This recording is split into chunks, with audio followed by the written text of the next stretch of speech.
Auburn Journal coverage of the Sac Joaquin Section Division III Wrestling Championships at Whitney High School. We start off the 103 third place match. Anthony Wong finishes in fourth place, but is one of 7 Hillmen to qualify for the Masters Tournament. Same thing goes for Bear River senior Carter Dinelli. He advances with the fourth place finish at 113 pounds at 126. Josh Mason, he goes up against Ian McGarry of El Camino, and Mason comes away with a 5-1 decision. He's a Masters qualifier.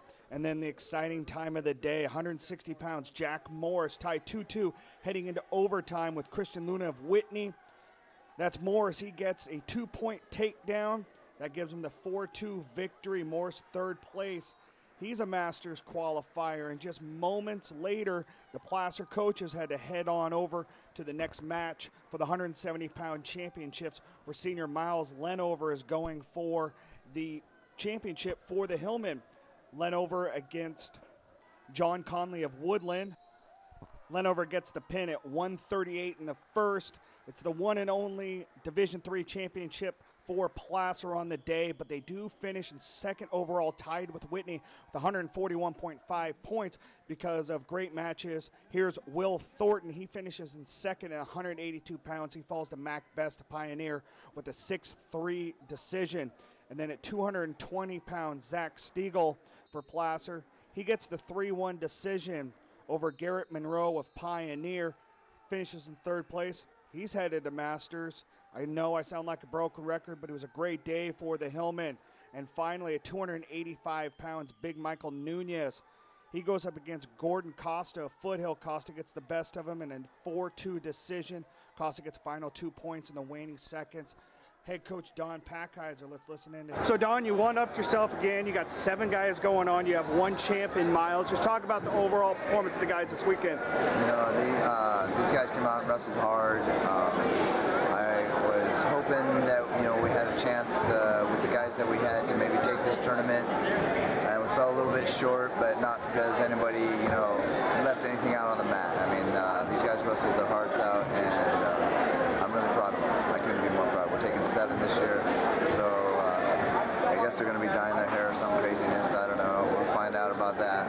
What about you? You got some eyebrows. You got a little stubble going on. Stubble. You know, a friend of mine, Trevor, said that maybe I should grow that beard out and dye it. I don't know.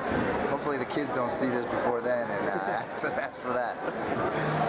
You had a pretty exciting minute and a half there. Jack comes back and wins in overtime, 4-2. Yeah. You walk over to the first place mat, and Miles just dominates and gets a first-minute pin. What was that minute? I mean, you're jumping, you know, a foot and a half off the ground after Jack gets that win. What was that minute stretch like for you as a coach? Well, you know, I looked down and I thought Jack was gonna, you know, he was fighting some illness, and so I thought, you know, he's gonna give it up. And he looked over, and he gave me that look and a little smirk, and I'm like, you might just do this. And sure enough, he pulls it out. And so then I'm so excited from that, and I have no time to recover. I have to get over there, make sure Miles is getting on the mat, and he goes and pins a guy that almost beat him in our section duels down in Lincoln or Stockton.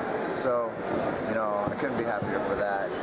Miles just dominated today. I told him he needed to do that, set a tone for, you know, seating meeting for next week, and he did that. And you obviously, your excitement level now, you know that you've got the 7 guys going, and now you get to think forward to Masters. Well, I'm thinking, doggone it, it's an odd number, so that means I'll be wrestling more in the room. I mean, I'm totally stoked. We'll, you know, probably have my son come in who coaches at EV Kane, help wrestle. But I'm really happy for these guys. I hope Will gets that, you know, because he's beaten this guy a few times, and now he lost to him, and it's always been close matches, and I think hopefully that's a wake-up call to say, you know what, I'm going to work my ass off now. Reporting in Rockland for the Auburn Journal, I'm Trevor Horn.